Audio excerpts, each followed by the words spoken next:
दोस्तों, भारत में बहुत से ऐसे महान लोगों ने जन्म लिया जिन्होंने अपने ज्ञान के बलबूते अपना नाम इतिहास के पन्नों में दर्ज करवा दिया।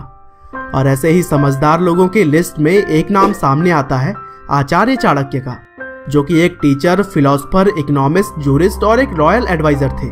और इन्हें ही पूरी दुनिया आज भी सबसे महान पॉलिटिशियन के तौर पर जानती है। चाहे बीता हुआ पुराना समय हो या फिर आज का समय, लोग एक सफल व्यक्ति बनने के लिए चाणक्य द्वारा बताए गए उसूलों पर ही चलना चाहते हैं।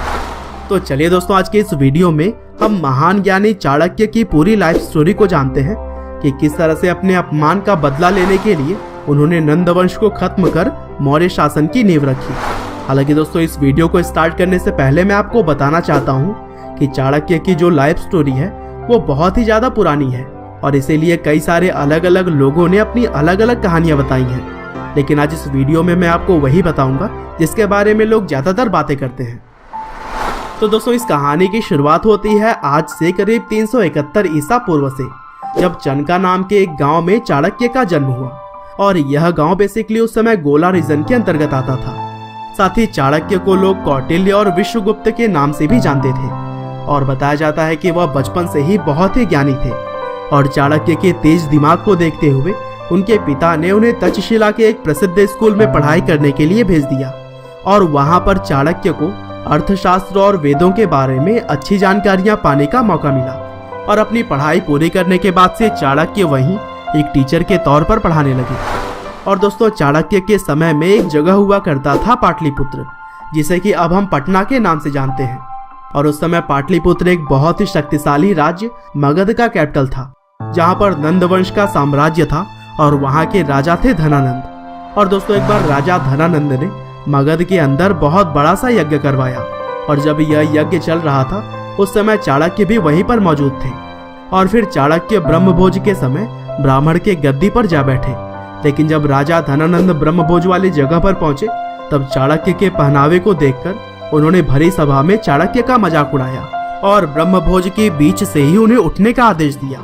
और फिर इन सभी अपमानों से क्रोधित होकर चाणक्य ने अपनी चोटी खोल दी और राजा धनानंद को कहा कि जब तक वह नंद वंश का सफाया नहीं कर लेंगे तब तक वह अपनी चोटी नहीं बांधेंगे। और फिर यहीं से चाणक्य के जीवन का मकसद हो गया सिर्फ और सिर्फ नंद वंश को खत्म करना और अपने द्वारा चुने गए किसी आदमी को राजा बनाना। और फिर अपमान सहने के बाद से चाणक्य विंध्या नाम के एक जंगल में चले गए और वहां उन्होंने सोने के सिक्के तैयार किए, जो कि कोई खास टेक्निक से बनाए गए थे। और उनका यह सीक्रेट टेक्निक एक सिक्के को कुल 8 सिक्कों में तब्दील करने की ताकत रखती थी। और इस तरह से कुल 800 मिलियन सिक्के तैयार करके उन्होंने जंगल में ही कहीं छुपा दिए। और फिर अब आचार्य चाणक्य उस आदमी के खोज में निकल गए जो धनानंद की जगह लेकर मगध पर राज कर सके। साथ ही उन्होंने राजा धनानंद के बेटे पब्बाता से भी दोस्ती बढ़ाई और उसे मगध के सिंहासन को पाने के लिए उकसाने लगे। हालांकि इसी बीच चाणक्य ने एक और लड़के को कुछ बच्चों के साथ बहादुरी से लड़ते हुए देखा और उसे देखकर वह पल भर में ही समझ गए कि यह कोई आम लड़का तो नहीं है। और फिर जब उन्होंने उस लड़के के बारे में जानकारियां बटोरी तो यह पता लगा कि वह मौर्य साम्राज्य का वंश चंद्रगुप्त है, जिनके पिता की हत्या राजसी लालच के चलते कर दी गई थी और राजकुमार चंद्रगुप्त राज्य से निकाल दिए गए थे। और फिर इन बातों को जानने के बाद आचार्य चाणक्य को यह महसूस हुआ कि चंद्रगुप्त भी धनानंद की गद्दी पाने के योग्य है। हालांकि अभी भी पब्बाता, जो कि राजा धनानंद के लड़के थे, और चंद्रगुप्त, जो कि मौर्य साम्राज्य के वंश, इन दोनों के बीच किसी एक को चुनना बाकी था। और फिर सही चुनाव के लिए आचार्य चाणक्य ने दोनों की परीक्षा लेने की सोची। और फिर चाणक्य ने पब्बाता और चंद्रगुप्त दोनों को धागे में लगी हुई एक रक्षा कवच दी, जिसे कि उन्होंने कहा कि वह गले में पहन कर रखें। और फिर एक बार जब चंद्रगुप्त सो रहे थे तब चाणक्य ने पब्बाता से कहा कि वह चंद्रगुप्त को बिना जगाए हुए और बिना धागे को काटे हुए उनके गले से उस रक्षा कवच को निकाल कर लाए। लेकिन 1000 कोशिश करने के बाद भी पब्बाता यह काम नहीं कर पाए।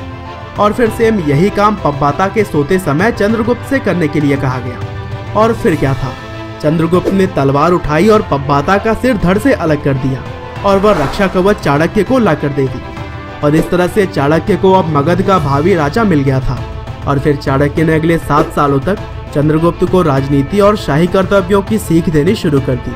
और फिर अंत में अपने द्वारा छुपाए गए सोने के सिक्कों को निकालकर चाणक्य ने एक विशाल सेना तैयार किया, जिन्होंने नंद वंश को हराकर चंद्रगुप्त को राजा की गद्दी पर बैठा दिया। और फिर जीत के बाद से चाणक्य ने चंद्रगुप्त का प्रधानमंत्री बनकर जीवन बिताया।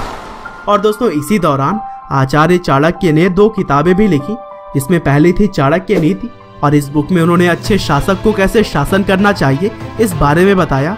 और दूसरी बुक थी अर्थशास्त्र, जिसमें चाणक्य ने एक राज्य की आर्थिक नीतियों के बारे में विस्तार से बताया है। और इस तरह से अपने आप को सबसे सफल पॉलिटिशियन और ज्ञानी लोगों की गिनती में ला खड़ा करने के बाद चाणक्य ने इस दुनिया को अलविदा कहा। हालांकि उनके मृत्यु के पीछे भी कई सारी अलग अलग कहानियां बताई जाती हैं। बहरहाल अंत में बस मैं यही कहना चाहूँगा कि आचार्य चाणक्य ने जो हमें कूटनीति और राजनीति के बारे में अपनी व्याख्या समझाई है, वो सभी की जिंदगी आसान बनाती है। और उनके विचार आज भी अक्सर हमको सुनने और देखने को मिल जाते हैं। उम्मीद करते हैं कि चाणक्य की यह लाइफ स्टोरी आपको जरूर पसंद आई होगी। आपका बहुमूल्य समय देने के लिए बहुत बहुत धन्यवाद।